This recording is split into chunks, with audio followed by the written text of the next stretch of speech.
Study IQ IAS, अब तैयारी हुई affordable.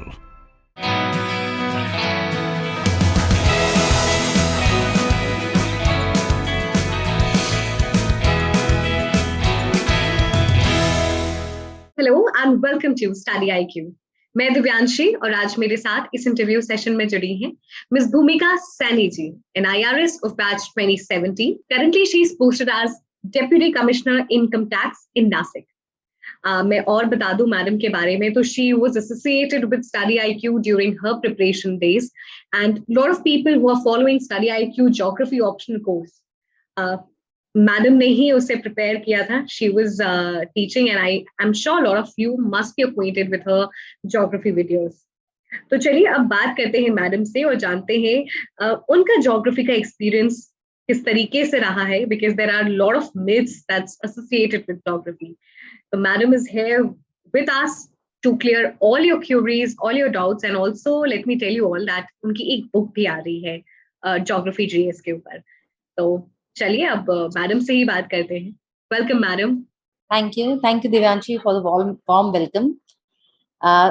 Regarding geography, first of all I would like to say कि मेरा experience जो था geography से, geography as subject वो आपको prelims में, mains में and interview तीनों में आपके help करता है अगर आप ज्योग्राफी ऑप्शनल ले या नहीं ले, बिकॉज ज्योग्राफी में GS में जो आप पढ़ते हैं it helps you a lot in clearing prelims, क्योंकि अगर हम geography plus environment plus agriculture in तीनों को कंबाइन कर दें तो सिग्निफिकेंट वेटेज हो जाती है प्रीलिम्स में। And apart from that mains में भी आपको काफी, क्योंकि ज्योग्राफी पेपर 1 GS पेपर 1 जो है उसमें ज्योग्राफी का सिग्निफिकेंट पोर्शन है, आपका एनवायरनमेंट का GS में पोर्शन आता है, एग्रीकल्चर के सेपरेट टॉपिक्स हैं GS अगर हम देखें मेंस में, प्लस इंटरव्यू में भी ज्योग्राफी काफी हेल्प करता है। क्योंकि जैसे मैं आपको मेरा एक्सपीरियंस बताती हूँ, मेरे से इंटरव्यू में पूछा गया था कि अगर आप इंडिया से लंदन जाते हैं तो आप कौन कौन सी कंट्रीज से वो जो फ्लाइट है वो पास होगी, बेसिकली किस किस कौन कौन सी कंट्रीज के ऊपर से वो फ्लाइट पास होगी। सो बाय एंड लार्ज आपको जो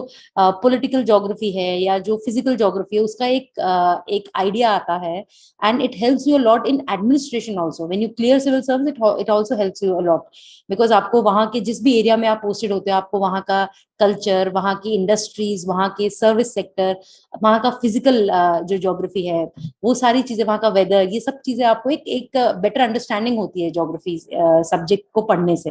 तो definitely in all the 3 stages of UPSC preparation geography subject has help me a lot.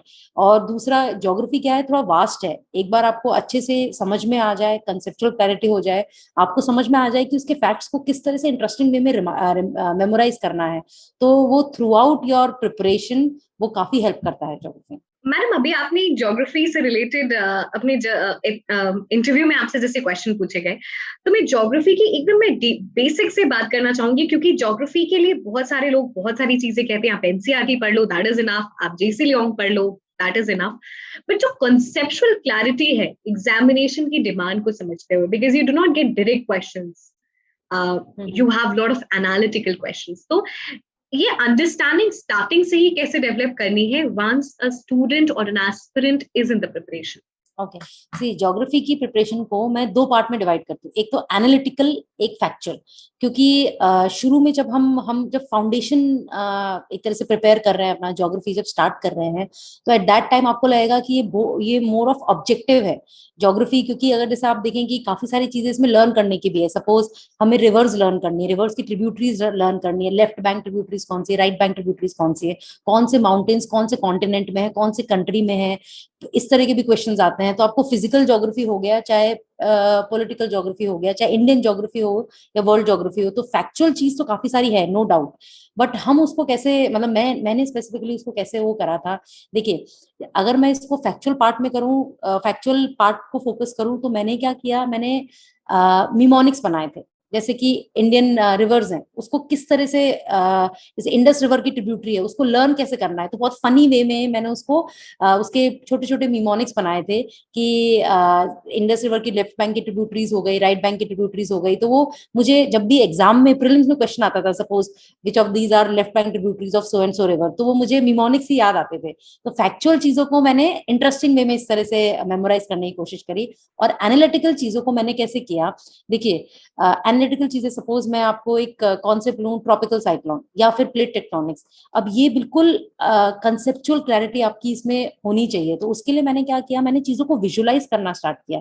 Visualise as in, मैंने एनिमेटेड यूट्यूब पर काफी सारे वीडियोज हैं कि प्लेट्स एक्चुअली मूव कैसे कर रही है। सपोज कन्वर्जन प्लेट्स हैं, या कन्वर्जन प्लेट बाउंड्री है, या डाइवर्जन प्लेट बाउंड्री है, तो वहां एक्चुअली प्लेट्स मूव कैसे करती है, किस तरह के वहां लैंडफॉर्म्स डेवलप होते हैं। तो उसके लिए मैंने यूट्यूब पे काफी सारे वीडियोस देखे, उसको विजुलाइज करना सीखा।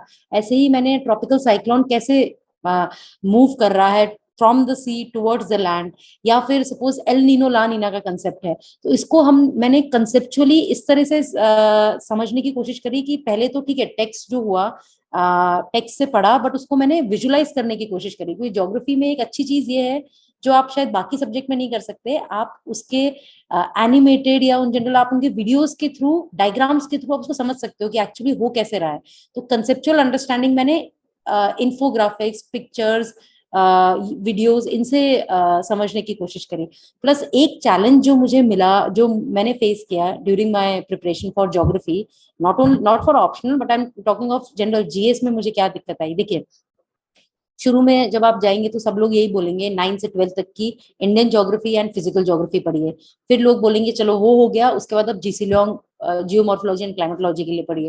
फिर वो हो गया, फिर एट टाइम्स सम में सजेस्ट यू कि आप माजिद हुसैन पढ़िए, या फिर खुल्लर की बुक पढ़िए, या फिर ज्योग्राफी थ्रू मैप्स की बुक आती है, ताकि मैप वाला एस्पेक्ट आप कवर कर सके।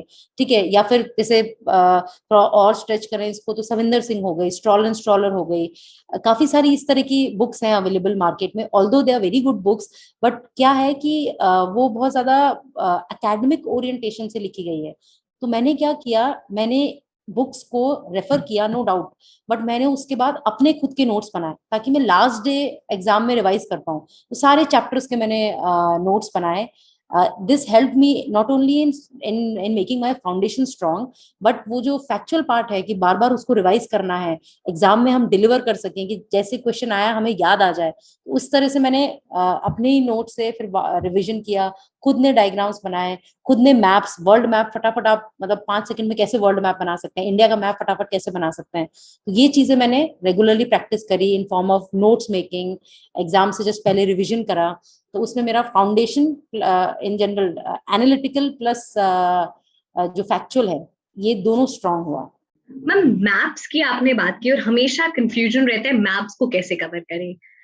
तो मैं ये आपसे समझना चाहूंगी, क्योंकि आपसे क्वेश्चन भी पूछा गया था कि अगर आपको यहाँ से लंदन जाना है तो कौन कौन सी कंट्रीज, तो ये क्लैरिटी बहुत जरूरी है, बट ये क्लैरिटी शायद एंड तक नहीं आ पाती है। बहुत सारे सोर्सेज को फॉलो करते हो आप, ऑक्सफोर्ड के इन एटलस को यूज करते हो, ज्योग्राफी बाय मैप सब देखते हो, बट ये क्लैरिटी की कौन सी कंट्री कहाँ है, को प्लेसेस इन न्यूज है तो उसको कैसे लोकेट करें, it's a very very hectic and a very tough job if you are doing it in a regular basis, अगर आपका कॉन्सेप्ट नहीं क्लियर। देखिए मैंने क्या किया था स्पेसिफिकली, एक तो मैंने अपने स्टडी रूम में इंडिया के physical and world and India के political and physical and world का पॉलिटिकल एंड फिजिकल, ये दोनों मैप्स मैंने अपने स्टडी रूम में लगाए थे।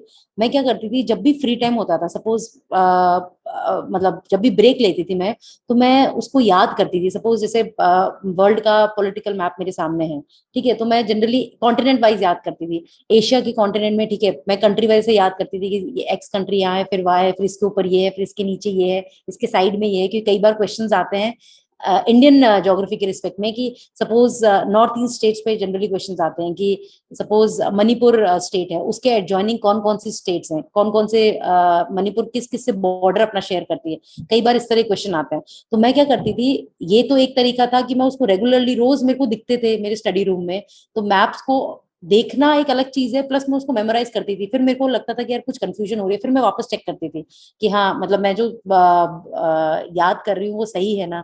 या फिर मैं क्या करती थी, एक तो हुआ कि रोज उसको देखना, मेमोराइज करना, दूसरा मैं खुद ड्रॉ करती थी मैप। जैसे वर्ल्ड मैप ड्रॉ किया, सपोज अफ्रीका कॉन्टिनेंट मैंने ड्रॉ किया, फिर उसमें मैं बनाती थी खुद से कि इजिप्ट किधर है, या से सोमानिया किधर है, अलग अलग कंट्रीज किस जगह है, मैं उसको ड्रॉ करती थी। तो उससे और ज्यादा मेरे बिल्कुल वो एक होता ना दिमाग में बैठ जाना, वो चीज मैं प्रैक्टिस करती थी इन टर्म्स ऑफ वर्ल्ड ऑल्सो, और इंडिया का पॉलिटिकल एंड फिजिकल ज्योग्राफी के रिस्पेक्ट में। फिर मैंने क्या किया था, एक मैप बुक खरीदी थी, जस्ट जो एक बिल्कुल ब्लैंक मैप बुक आती है, आप कहीं किसी भी शॉप पर मिलती है वो, उसमें world plus continent plus India, इन तीनों के फिजिकल और पॉलिटिकल मैप्स होते हैं, ब्लैंक मैप्स होते हैं।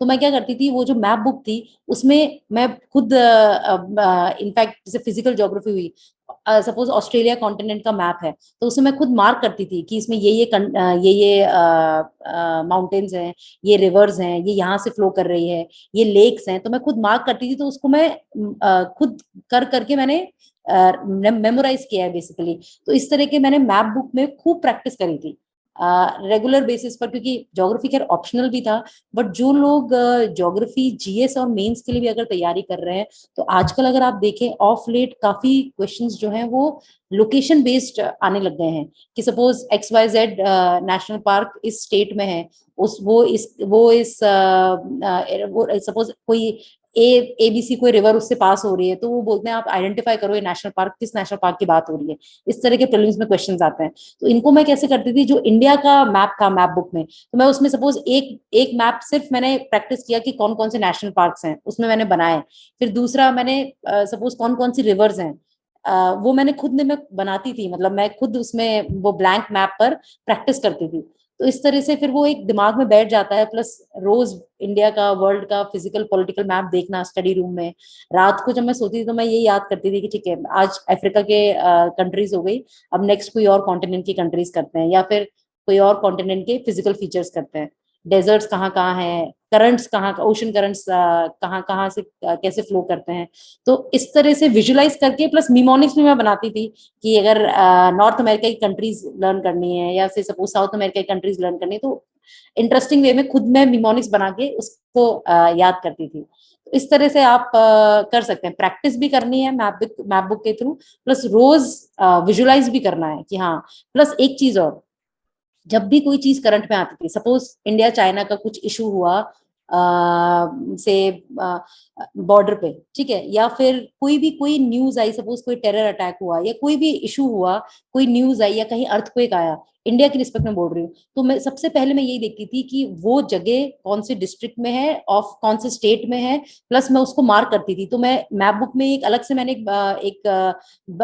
ये मैप बना रखा था कि प्लेसेस इन करंट, तो जो भी करंट में प्लेसेस थी उसको मैंने अलग से मार्क कर रखा था। तो लास्ट डे जब मैं एग्जाम से पहले मैं उसको देख लेती थी कि हाँ इन इन एरियाज में से क्वेश्चन आने की प्रोबेबिलिटी है। तो वो करंट प्लस फैक्ट्स प्लस वो मेमोराइज करना, वो चीज मैंने मतलब काफी प्रैक्टिस करी थी। आई थिंक बहुत सारे लोगों को समझ में आया होगा कि फेज वाइज स्टेप वाइज कैसे ज्योग्राफी मैप्स करना है, because it's one of the very very tedious task अगर मैप्स की बात करें तो। मैम ज्योग्राफी जैसे हमने बात की कि बहुत सारे सोर्सेज अवेलेबल होते हैं, बट एग्जामिनेशन की डिमांड के हिसाब से प्रीलिम्स की डिमांड अलग है, मेंस की अलग है, and lot of times you have questions in interview relating to geography, क्योंकि ज्योग्राफी हर चीजों से कनेक्टेड है। It's a very dynamic subject, it connects to agriculture also, it connects to international relations.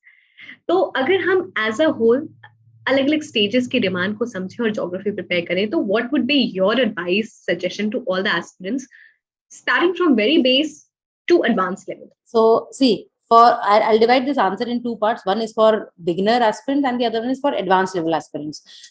Those who have given say mains one or more than one time, right? So basically अगर beginners की respect में बात करें तो सबसे पहले तो आपको क्या करना है, जैसा मैंने कहा कि there is a lot of source available in market, on websites, YouTube, बहुत सारी जगह सोर्स अवेलेबल है। तो पहली बात तो उसको आपको कंसोलिडेट करना है, ठीक है। दूसरी चीज आपको एज अ बिगिनर, जैसा मैंने कहा कि दो चीजें ध्यान रखनी है, एक फैक्ट्स और कंसेप्चुअल अंडरस्टैंडिंग। तो कंसेप्चुअल अंडरस्टैंडिंग के लिए जैसा मैंने पहले भी कहा कि आप हमेशा कोशिश कीजिए, अगर सपोज एनसीईआरटी में से पढ़ा आपने, कोई भी सपोज साइक्लोन का टॉपिक पढ़ा या ओशन करंट्स का टॉपिक पढ़ा, तो उसको हमेशा विजुलाइज करने की कोशिश कीजिए, जिससे आपकी conceptual understanding long term memory में आपके वो चीज बिल्कुल फिट हो जाएगी। दूसरी चीज क्या करनी है आपको कि मल्टीपल सोर्सेज रिफर करने के बजाय लिमिटेड सोर्सेज ही रिफर करने हैं और उसको कंटिन्यूअसली उसको बार बार रिवाइज करना है। क्योंकि कैसा होगा कि आपको कई लोग सजेस्ट करेंगे कि ये बुक भी पढ़ लीजिए, फिर जियोमॉर्फोलॉजी के लिए ये पढ़ लीजिए, क्लाइमेट का अंडरस्टैंडिंग के लिए ये पढ़ लीजिए, ओशनोग्राफी इस बुक में अच्छा दे रखा है। ऐसा नहीं करना, एक ही बुक करनी है बट उसको अच्छे से बार बार रिवाइज करना है, ठीक है। तीसरी चीज जो मैं बिगिनर एस्पिरेंट्स के लिए बोलूंगी कि देखिए geography, environment, agriculture, international relation, ये 3-4 जो एरियाज हैं काफी इंटरलिंक्ड है, क्योंकि इंटरनेशनल रिलेशन में स्पेशली इंडिया और जो बॉर्डरिंग कंट्री से जो इंडिया के रिलेशंस हैं वो आप ज्योग्राफी में भी पढ़ते हैं, पॉलिटिकल ज्योग्राफी में हम पढ़ते हैं। तो बेसिकली अगर आप ये चारों चीजों को इंटीग्रेटेड वे में पढ़ेंगे तो आपको चारों सब्जेक्ट्स में हेल्प मिलेगी। तो geography although it is vast but it is very scoring. अगर एक बार आपने उसको पकड़ लिया अच्छे से, आपको समझ में आ गया, प्लस आप उसको मेमोराइज कर पा रहे हैं, तो it becomes interesting also and it gives you high marks in prelims, mains or in interview as well. And for advanced level aspirants I would say, देखिए एक लेवल आपने कर ही लिया होता है, हो सकता है आपको काफी हद तक अंडरस्टैंडिंग हो, बट कई बार एडवांस लेवल एस्पिरेंट्स को दिक्कत आती है कि उन्होंने काफी सारे सोर्सेज रेफर कर रखे होते हैं, तो वो एग्जाम पे जब फाइनली डिलीवर करना होता है तब हो सकता है कंफ्यूजन हो जाए। प्रीलिम्स में वैसे भी काफी क्लोज ऑप्शंस आते हैं, तो सपोज 4 में से आप 2 एलिमिनेट कर पा रहे हैं, बाकी 2 में कंफ्यूजन हो रहा है, या फिर आप मेंस में उस तरह से मेमोराइज करके लिख नहीं पा रहे हैं, ठीक है, तो इस तरह की दिक्कत आती है। तो वही चीज मैंने कहा कि लिमिटेड सोर्स प्लस उसको बार बार रिवाइज करना है, और ये ध्यान रखिएगा हर चीज को कि कंसेप्चुअल अंडरस्टैंडिंग इस लेवल की होनी चाहिए कि अगर यूपीएससी क्वेश्चन रीफ्रेम करे या फिर यूपीएससी क्वेश्चन थोड़ा सा घुमा के भी पूछे तो भी आप उसका एनालिटिकल आंसर दे पाए मेंस में स्पेसिफिकली, क्योंकि मार्क्स उससे अच्छे मिलेंगे आपको। प्लस एक डायग्राम्स, मैप्स, इनकी प्रैक्टिस रेगुलरली करनी है। मैंने इतना मैप्स को इतना मैप्स को बार बार बनाया था कि मेरे को आज भी कोई वर्ल्ड मैप बनाने के लिए बोले तो फटाफट मैं बना सकती हूँ, या फिर इंडिया का मैप बना सकते हैं। तो वो चीज आप अपने आंसर्स में डालेंगे मेंस के आंसर में, तो वो आपको काफी अच्छे रिजल्ट्स देगा। और इसी को ही जस्ट एस्पिरेंट्स के इस जर्नी को इजी करने के लिए ही मैंने एक बुक लॉन्च करी है। ये बुक है Indian and world geography, and this book caters both for beginner as well as advance level aspirants. And इसमें मैंने ऑलमोस्ट अपनी 4-5 साल की रिसर्च के बाद इसको बुक को मैंने लॉन्च किया है। देखिए इस बुक में हमने मेनली जो मैंने चैलेंज फेस किया था कि काफी सारे सोर्सेस थे, उनको मैंने कंसोलिडेट किया। Almost 20 to 25 books that are available in market for geography, GS, prelims as well as mains, I have gone through that. जो भी चीजें मुझे लगा कि बच्चों को दिक्कत आती है या तो कंसेप्चुअल या फिर रिवाइज करने में, तो उस रिस्पेक्ट में मैंने इसमें वीडियोस भी डाले हैं, एनिमेटेड वीडियोस हैं। प्लस अगर आप देखें इसमें माइंड मैप्स भी हैं, हर चैप्टर के एंड में आपको माइंड मैप्स मिलेंगे जो कि लास्ट मोमेंट पे अगर आपको सपोज रिवाइज करना हो तो आप इस तरह से, ये माइंड मैप्स हैं, फ्लो चार्ट्स हैं, हर चैप्टर को कंसोलिडेट किया है लास्ट 2-3 पेजेस में। हर चैप्टर के एंड में केस स्टडीज भी हैं इसमें कि जो जैसे सपोज साइक्लोन आया, तो रिसेंट जो साइक्लोन इंडिया में आया था उसके बारे में इसमें डाला है। प्लस क्यूआर कोड है इसमें, बुक के जस्ट कवर पेज पर क्यूआर कोड है जिसको आप एक्सेस कर सकते हैं। उस क्यूआर कोड से आप जो भी सारे मैंने वीडियोस बनाए हैं जो मुझे मेरे अंडरस्टैंडिंग में हेल्प कर रहा था, वीडियो के फॉर्म में मैंने काफी अच्छे से लर्न किया था कि प्लेट्स कैसे मूव कर रही है, साइक्लोन कैसे मूव कर रहा है, ओशन करंट्स कैसे फ्लो हो रहे हैं, तो वो कंसेप्चुअल अंडरस्टैंडिंग के लिए मैंने उसमें वीडियोस डाले हैं, वो मैंने खुद ने बनाए हैं। तो इस तरह की चीजें मैंने कोशिश करी है कि एक स्टैंड अलोन सोल्यूशन या एक वन स्टॉप सोल्यूशन आप बोल सकते हैं, जो कि आपको हर तरीके से हेल्प करेगा, both for prelims GS plus for GS mains as well as in interview also. और एक लास्ट चीज मैंने जो इसमें अभी देखा, जो ट्रेंड समझा ज्योग्राफी का, जीएस में क्या क्वेश्चंस आ रहे हैं, मैक्सिमम लोकेशन बेस्ड क्वेश्चंस आ रहे हैं। जैसे मैंने एक नेशनल पार्क का एग्जांपल आपको दिया था अभी थोड़ी देर पहले, तो उन क्वेश्चंस को करने के लिए मैंने लास्ट में ऑलमोस्ट एक 100 पेजेस का एक चैप्टर डाला है जिसमें कि लोकेशन ज्योग्राफी ऑफ इंडिया के रिस्पेक्ट में इंडिया की स्टेट वाइज ज्योग्राफी मैंने वो करी है। ज्योग्राफी में हर स्टेट का फिजिकल पॉलिटिकल मैप, प्लस हर स्टेट के national parks, wild life sanctuaries, हर स्टेट में जो भी रिजर्व्स हैं, कंजर्वेशन रिजर्व्स, हर स्टेट की रिवर्स, हर स्टेट की लैंग्वेजेस, तो जो फिजिकल एंड पॉलिटिकल सारी ज्योग्राफी स्टेट वाइज मैंने इसमें डाली है, ताकि बच्चों को जो लोकेशन बेस्ड क्वेश्चंस होते हैं वो उसको अच्छे से प्रिपेयर कर पाए। तो given the current need of examination plus जो भी चैलेंजेस मैंने फेस करे for preparing geography during my preparation, मैंने उसको इसमें कंसोलिडेट करने की कोशिश करी है। So I hope this book will be helpful for aspirants. I'm sure, madam, this is going to be very helpful. Or as you say that you've consolidated a lot of things and you've put in your efforts of 5 years, तो मुझे लगता है it's all worth it. Ma'am मैं आपसे समझना चाहूंगी, जैसे आपने बताया you can use lot of diagrams mains में, this is a piece of information which everybody has, but वो एज पॉइंट कैसे आएगा अगर if you have questions related to the process, geomorphology process हो, if for any phenomena that's happening around, how to get that edge, because everybody around you knows कि आप diagrams बनाओ geography में, but जो x factor की मैं बात कर रही हूँ, how to get that, and also how to revise geography because it's lot. अच्छा, so I take two questions from this discussion. एक तो आपने कहा कि डायग्राम्स में एज कैसे ले, क्योंकि सबको पता है कि डायग्राम्स बनाने हैं, ठीक है। और दूसरा कि so how to revise the vast course of geography. So first of all I'd like to answer the first part कि इसमें अपन डायग्राम्स को कैसे एज ले। देखिए मैं कैसे करती थी, जनरली जैसे सपोज मैं हिमालय फॉर्मेशन के रिस्पेक्ट में आपको ये बताती हूँ, मैंने जब मैं डायग्राम्स बनाती थी तो पहली बात तो आपको क्या ध्यान रखनी है, उसकी प्रॉपर लेबलिंग हो।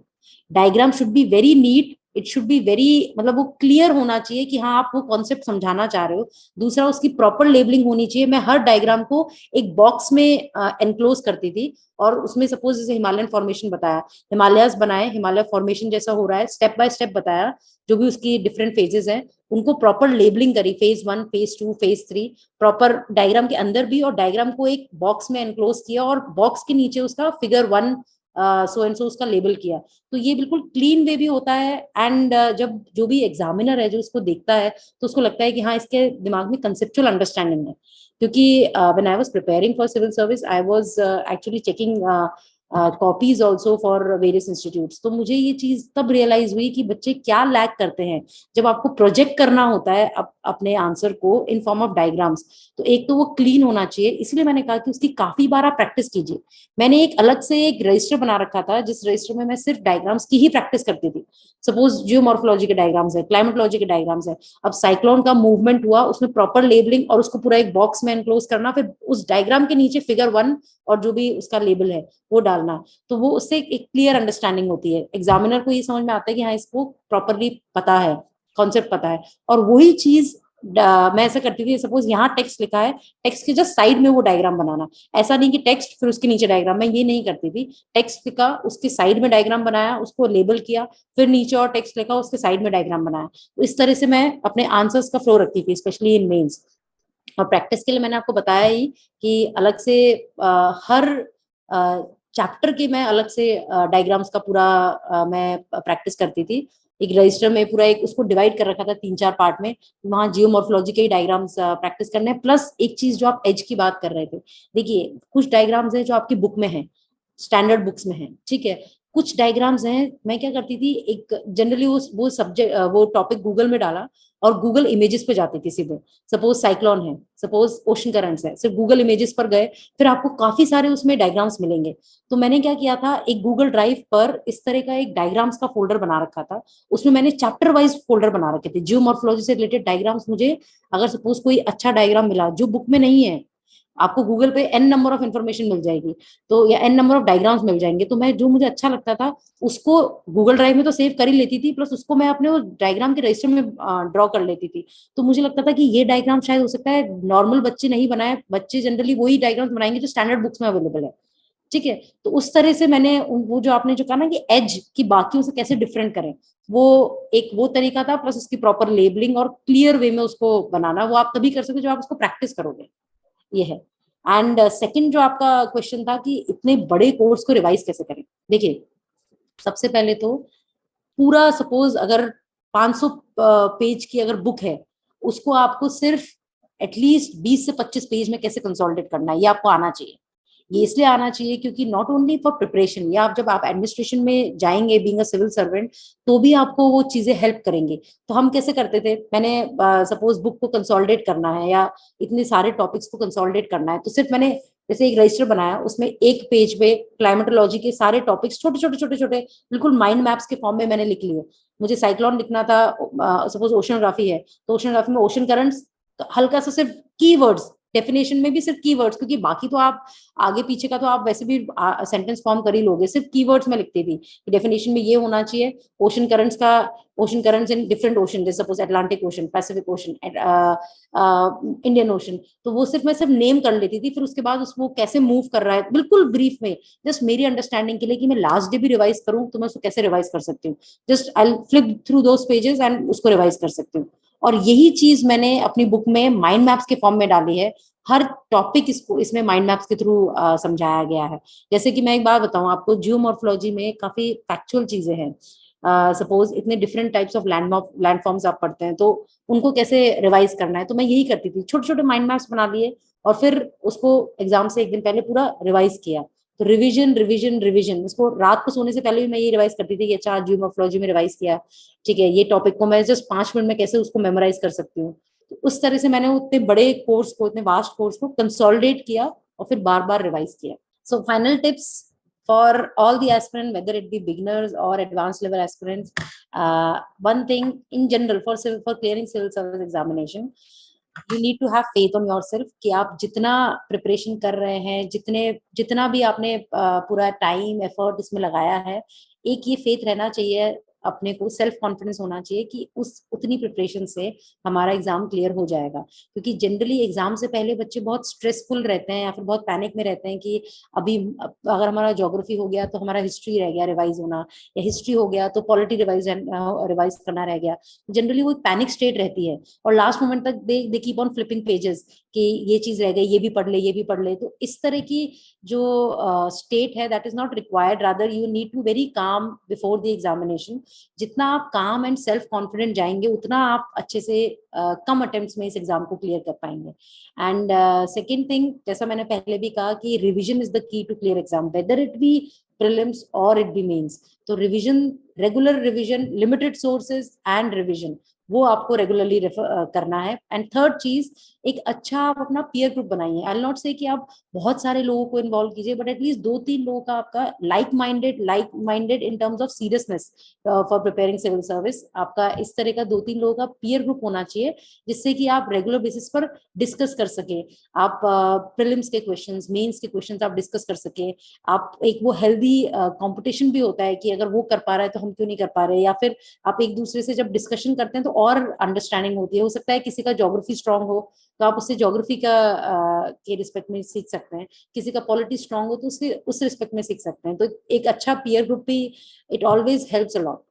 These are some of the tips that I'll suggest for the aspirants.